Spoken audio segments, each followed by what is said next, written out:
Bienvenue sous le soleil de Sommières qui accueille la deuxième manche du MX Elite. Et en ce week-end de la fête internationale de la femme, les filles sont à l'honneur ici dans le Gard.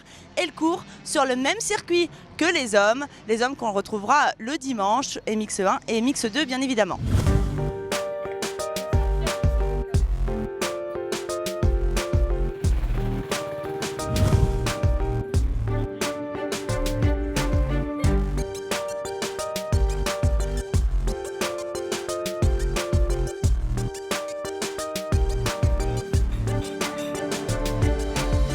Alors je suis avec la locale de l'étape, Éléonore Valla. De gros espoirs reposent sur vous ici à Sommières, chez vous. Oui, c'est mon club. Je me suis entraînée un peu tout l'hiver ici, 3-4 fois. Voilà, on compte un peu sur moi pour mener haut les couleurs de Sommières. Je vais essayer, voilà. Je me suis laissé dire que c'est un peu vous qui aviez poussé pour que les filles soient aussi sur ce rendez-vous de MX Elite. Oui, et c'est important pour nous, on est très peu médiatisés, on reste des filles malheureusement, voilà, donc c'est vrai que dès qu'on est en même temps que l'élite, on a pas mal, voilà, comme vous aujourd'hui, des interviews, on va avoir des magazines qui se déplacent, le Midi Libre, tout ça, donc c'est vrai que c'est assez sympa pour nous. Et puis voilà, il y a beaucoup de monde, de spectateurs qui sont là pour encourager et ça aussi c'est assez important pour nous. C'est une course, un championnat de France, mon premier championnat de France féminin. Première course avec ma cylindrée 125, donc c'est quand même un petit peu dur. Il y a des noms aussi connus chez les filles de Maria. Alors Ivana, quand on est la fille d'un champion, c'est facile à assumer ? Oui et non, parce que c'est dur d'assumer le nom par rapport au résultat, mais niveau sponsor, ça aide beaucoup. C'est la meilleure représentante féminine ici à Sommières, Justine Charroux. On aurait tendance à dire que les filles sont moins metteurs au point que les garçons. Est-ce que vous faites attention à votre mécanique ? Moi non, j'y fais pas du tout attention. J'ai mon père qui fait la mécanique, mon entraîneur qui est là pour m'aider pour les traces, donc non, moi je fais pas de mécanique du tout. Nicolas, quelle est la différence entre s'occuper d'un garçon et d'une fille ? Tout dépend en fait, à ce niveau-là, en termes de championnat de France, c'est plus facile de discuter avec un garçon parce qu'ils ont un ressenti qui est un petit peu plus important, on va dire. Donc en termes de réglage, ils ont plus de connaissances techniques. On va dire qu'avec les filles, il faut les titiller un petit peu plus pour avoir les réponses sur le comportement de la moto et les évolutions qu'on peut apporter. J'imagine qu'en l'absence de Livia, votre but, ça va être de marquer un maximum de points avant son retour. Bah oui, tout à fait, forcément. L'année dernière aussi, elle était absente à la première épreuve, donc forcément, de toute façon, même quand elle est là, le but c'est soit de me rapprocher le plus possible, soit de prendre la première place.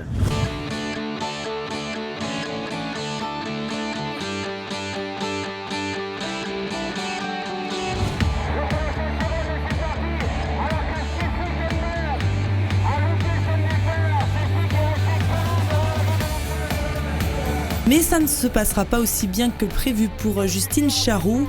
Elle fait un excellent départ, mais cale dans le premier tour et se retrouve troisième.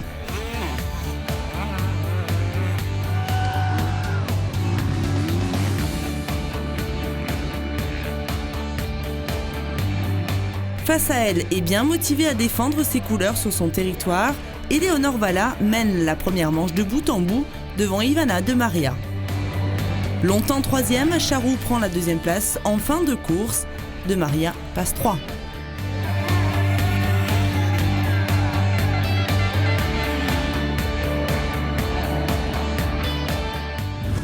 Je suis contente, j'ai fait une belle manche, j'ai essayé de gérer le stress parce que première course, mon club, voilà, il y avait pas mal de choses qui rentraient en jeu. Voilà, la course a été belle, il y avait plein de gens qui me supportaient et ça fait chaud au cœur, ça donne encore plus envie, c'était le top.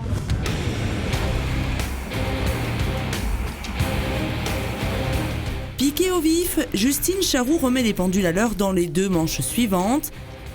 Elle s'impose avec une large avance et prend ainsi la tête du championnat de France avant le retour très redouté de Livia Lancelot.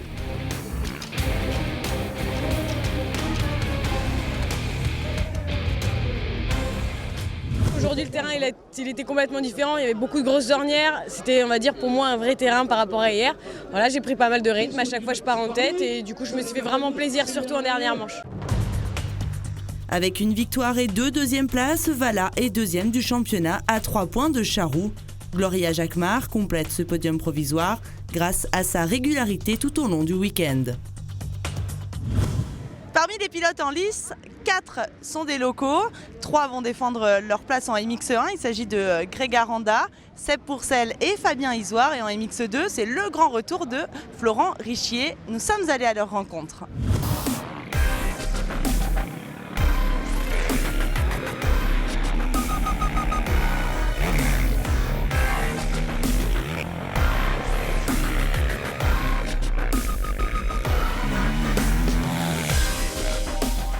C'est toujours un plaisir d'évoluer à domicile et voilà, c'est toujours tous les amis, les sponsors locaux qui sont là.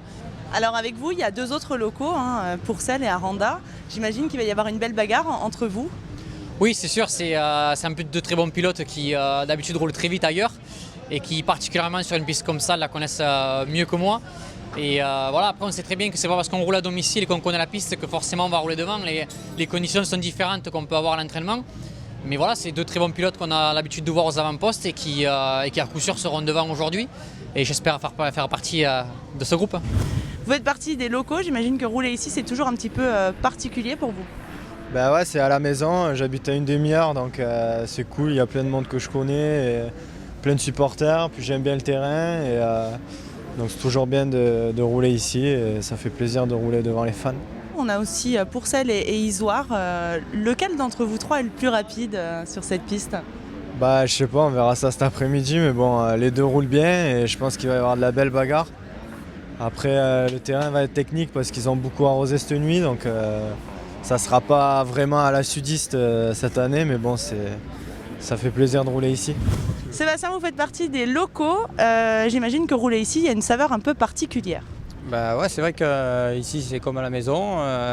J'ai beaucoup d'amis, toute ma famille qui est là, et donc voilà, je connais bien le terrain. Maintenant, à moi de faire le résultat qu'il faut aujourd'hui. Question piège, lequel de vous 3 est le meilleur ici? Bah, tout le monde roule bien. Il ne faut pas oublier aussi Potisek, Aubin et Étayer. Voilà, la piste va être complètement différente cet après-midi. On va voir ce que ça va donner, mais c'est sûr qu'il va falloir faire un très très bon départ.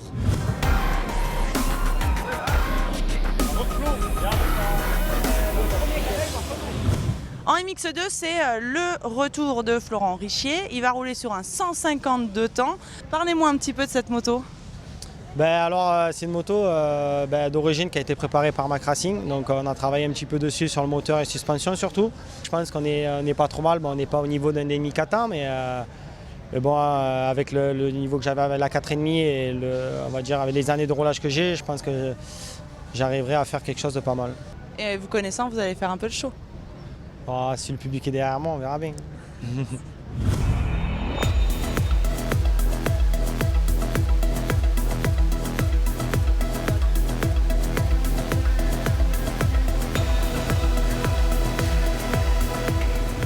Il paraît qu'il aime bien ça, c'est Fabien Isoire qui va nous présenter le circuit de Sommières. Ça tombe bien, il le connaît par cœur.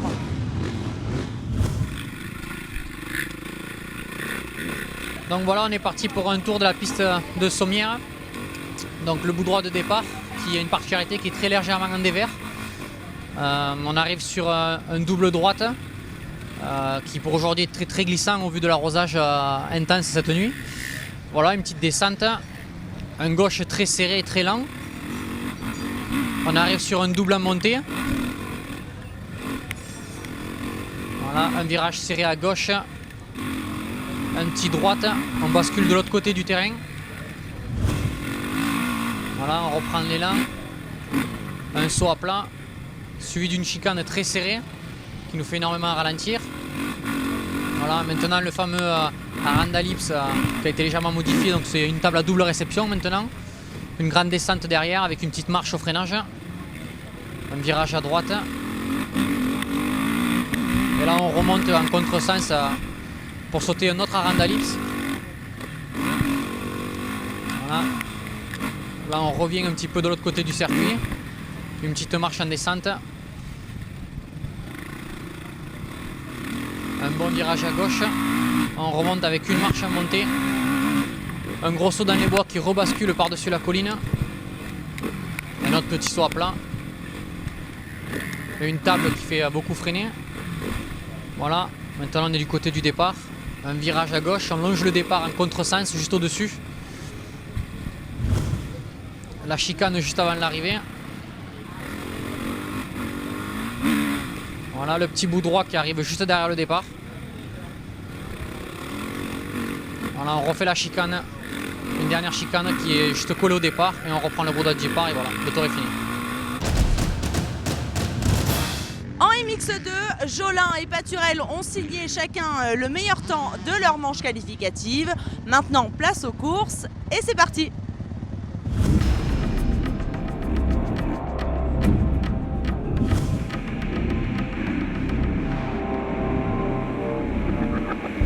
Au départ de la première manche, c'est Sullivan Jolin qui signe le all shot. Mais au premier virage, le leader du championnat Benoît Paturel vire en tête devant Florent Richier, Arnaud Aubin. Jolin est 4e mais va très vite remonter. Il double Richier et à la fin du premier tour, il est 2e. Paturel prend une petite avance sur ses poursuivants, mais dès le 2e tour, il commet une petite erreur qui le relègue au 4e rang. C'est maintenant Jolin qui mène la course. Richier s'accroche autant que possible au guidon de la petite 150 KTM. Aubin est 3e.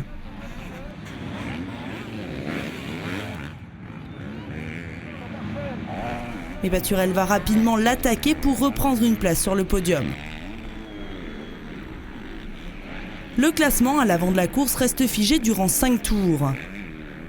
Bien plus loin, à l'arrière, une KTM fait une remontée fracassante. Ennuyé au départ, Damon Grolus ne boucle le premier tour qu'à la 30e position, mais au fur et à mesure, il reprend des places pour finir 8e de cette première manche. 3 tours avant le drapeau, Paturel passe à la vitesse supérieure et s'offre Richier qui ne peut rien faire pour le contrer. Devant, Jolin déroule. Il a une avance confortable. Pour l'instant, avec 6 secondes d'avance, ça peut le faire. Devant Paturel en plus. Pardon? Devant Paturel qui va plutôt... Devant Paturel, voilà, qui est leader, et puis Richier, il faut se méfier, c'est son terrain. Jusqu'au dernier tour, tout peut se passer. Malgré la fatigue et les bras qui font mal, Sullivan Jolin tient sa première place jusqu'au damier. Il s'impose devant Florent Richier qui double Benoît Paturel dans le dernier tour. Je change Kawasaki KTM, donc c'est un peu dur, j'ai vachement mal au bras, mais j'ai réussi à gagner facilement, donc c'est plutôt bien. Ouais. Damon Grolus a revu sa position sur la grille de départ et c'est plutôt une bonne chose. Il fait le all shot. Juste derrière, on retrouve Aubin, Hirsuti, Richier et Paturel. Le pilote Bud Racing ne semble pas franchement à l'aise dans le Gard. À aucun moment, il n'a été en mesure de se battre pour la gagne dans le week-end. Sullivan Jolin fait un très mauvais départ. Il est en 8e position à la lutte avec Mallet. À la fin du premier tour, c'est assez serré derrière Grolus. Aubin emmène le groupe de poursuivants composé de Richier, Escoffier, Paturel et déjà Jolin qui est revenu au contact. Aubin paye rapidement ses efforts, Richier passe 2e, pendant qu'à l'avant, Grolus est déjà loin.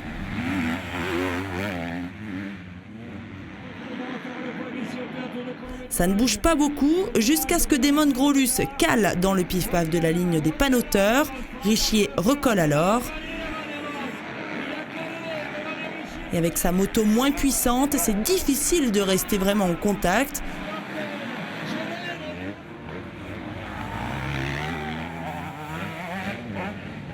Mais 2 tours avant l'arrivée, et poussé par son public, Florent Richier réapparaît en tête.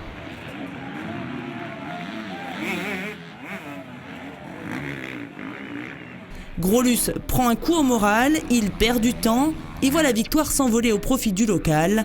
Jolin, auteur d'une belle remontée en début de course, prend la 3e place de cette seconde manche. En première manche, déjà, j'ai été surpris de partir devant. Et en fait, j'avais de bonnes traces, la moto marchait pas trop mal. J'étais obligé de prendre un petit peu des exters pour prendre la vitesse pour me lancer sur les sauts. Mais bon, ouais, surpris, pas surpris, parce qu'après la première manche, je savais que je pouvais gagner. Donc la deuxième manche, j'ai vraiment fait une belle course. Au classement MX2 de la journée, c'est ce qu'on appelle une pige réussie. Richier, qu'on ne reverra pas en championnat de France, s'impose à Sommières devant Jolin, Grolus et Paturel. Le pilote Bud Racing qu'on retrouve toutefois toujours devant au classement provisoire du championnat de France avec 6 points d'avance sur Grolus et déjà 34 points sur Aubin. En MX1, sur les essais chrono, Valentin Tellier et Nico Aubin pointent en tête, mais attention aux locaux. Je veux bien sûr parler de Sébastien Pourcel, Fabien Isoard ou encore Greg Aranda. C'est parti!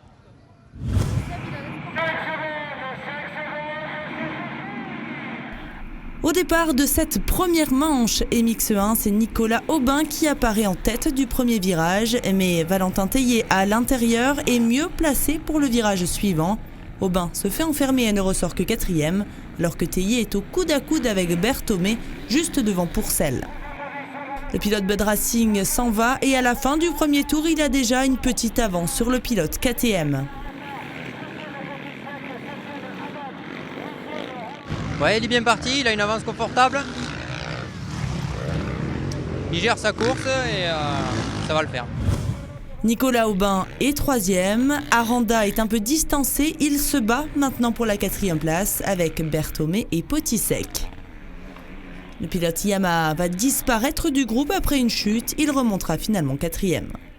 Aubin tombe et casse son levier d'embrayage, il ne finira pas la course. Aux avant-postes, Tellier déroulé va s'imposer avec 30 secondes d'avance sur Pourcel, Aranda est 3e.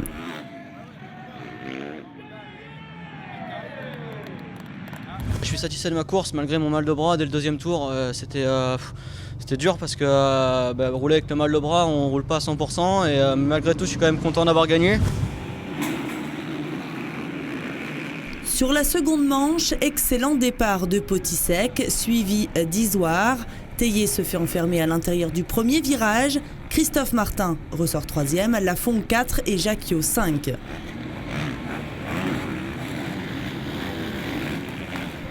Au deuxième tour, retour de Pourcel en 4e position, derrière Potisek, Isoard, Martin et Valentin Tellier qui met gaz en grand pour recoller au leader. Il passe 4e à la fin du deuxième tour. Aubin, quant à lui, est très loin, à nouveau victime d'ennuis mécaniques. Dans le troisième tour, changement de leader. Pourcel s'énerve, il attaque et passe Potisek et Isoard. Il prend immédiatement une longueur d'avance. À la 4e position, Valentin Tellier est toujours à bloc et il ne lui faudra que 2 tours pour revenir au contact d'Isoard et Potisek, les doubler et pointer à la 2e place. Grégory Aranda est longtemps à la lutte pour la 5e place avec Berthomé, qu'il finit par déposer avant de prendre en chasse Isoard et Potisek.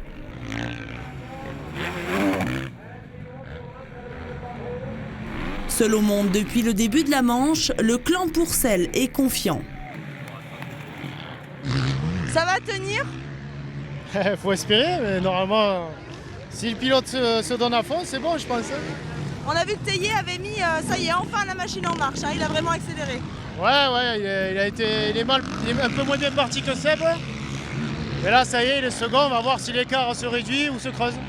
Vous avez peur de Tellier? Non, pas spécialement, non.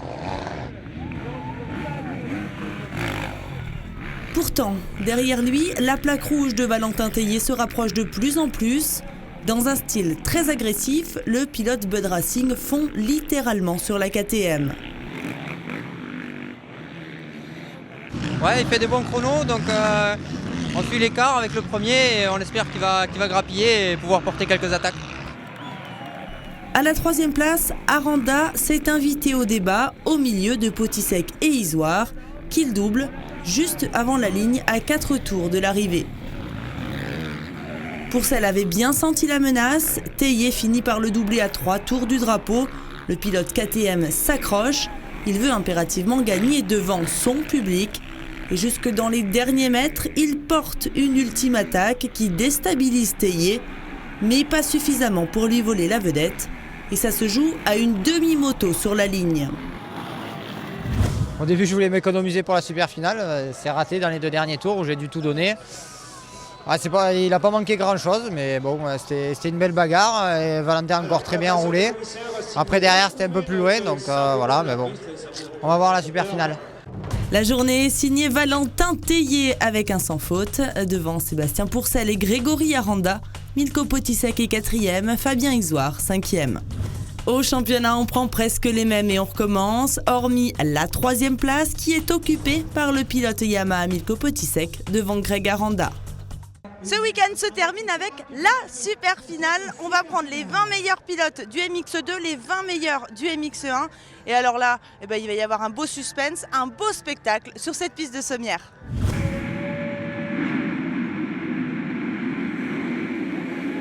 Comme en deuxième manche, Milko Potisek prend les devants au start. Aranda est là aussi, suivent Pourcel et Tellier. Aranda touche la roue de Potisek, il se fait passer à l'intérieur par Tellier et à l'extérieur par Pourcel.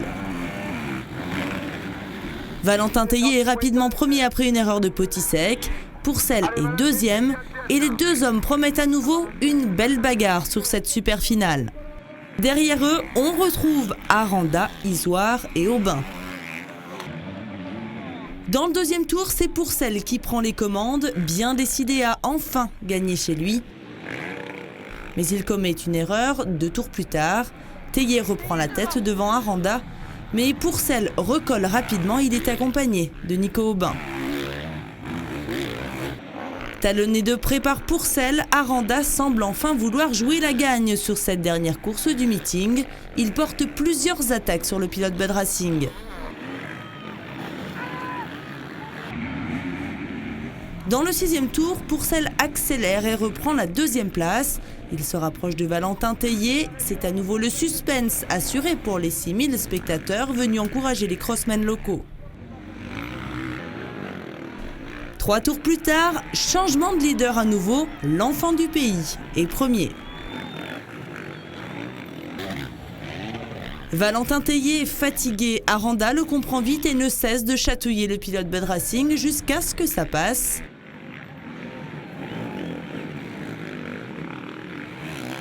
Nicolas Aubin, alors confortablement installé en 4e position depuis le début de la course, chute et ça ruine la suite de sa saison. Poignet cassé pour le pilote Honda HDI.